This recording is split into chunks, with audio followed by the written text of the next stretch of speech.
What did you see specifically with his playmaking that led to the 8 assists? With Kevin, Yeah. nothing new. He's such a great playmaker. He's such a great athlete. He's so tall. He can see right over the top of the defense. And once he got going, it was a slow start for him. But once he got going, and we were able to spread the floor a little bit better after that first quarter, and he started attacking and finding guys. Nick got some of the most of the backup shooting guard minutes, and it's been like that over the last couple of games. What has gone into your decision to give him more minutes over McCaw? Well, he's played well the last few games, and both guys have played well for us this year. I think Nick is picking up on how we play. He's been better defensively than he was early in the year, so he's earned some minutes. And it's hard to play everybody. I do actually.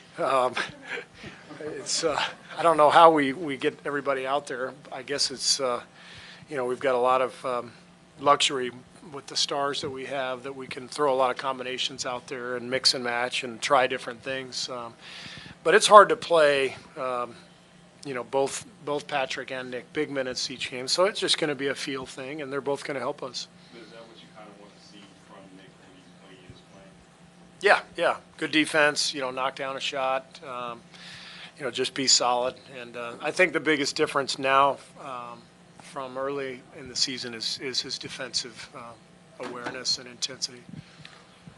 The second unit did a lot of damage tonight on cuts. Is that something with the group that you're putting out there now that you need to have as a constant with them? That's always a constant for all of us.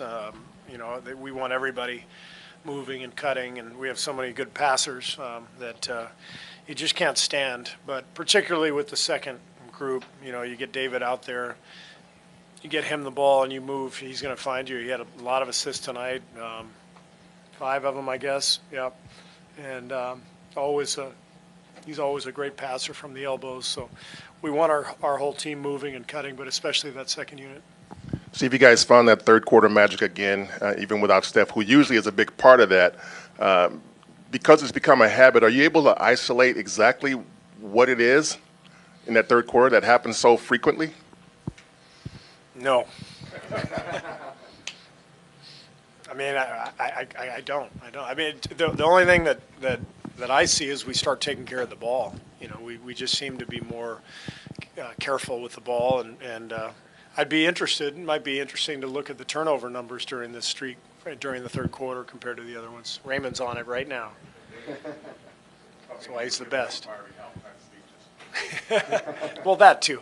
That too. You guys have won 7 straight by double digits. I think the first 6 by 17 or more, which is, longer streak of that kind of domination than you've ever had. Does it feel like you guys are even at your top level though right now? No, we're not at our top level, but we're playing at a really good level. We can get better. We know that. But I like the better attention to detail. It just seems like we're more focused and more poised. Even with the turnovers, it seems over the course of these games, over the last 7 that we've won, we've found pockets where we've really put together, good two-way stretches, defense leading to offense, and getting some of those really punishing runs that we can get to create some separation.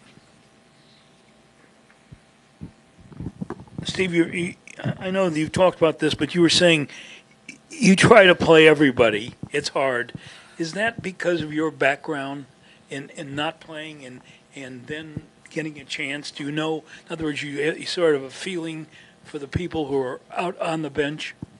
I think playing everybody is there's probably 2 reasons. Number one is we have great talent and we're able to play a lot of people because we're comfortable treading water at times during the game. We know that we can make a push. We can throw a lot of combinations out there because and when you have guys like KD and Draymond and Steph and Clay, I mean, you can try different things and it'll still look pretty good, But the other thing is my my own background as a bench player.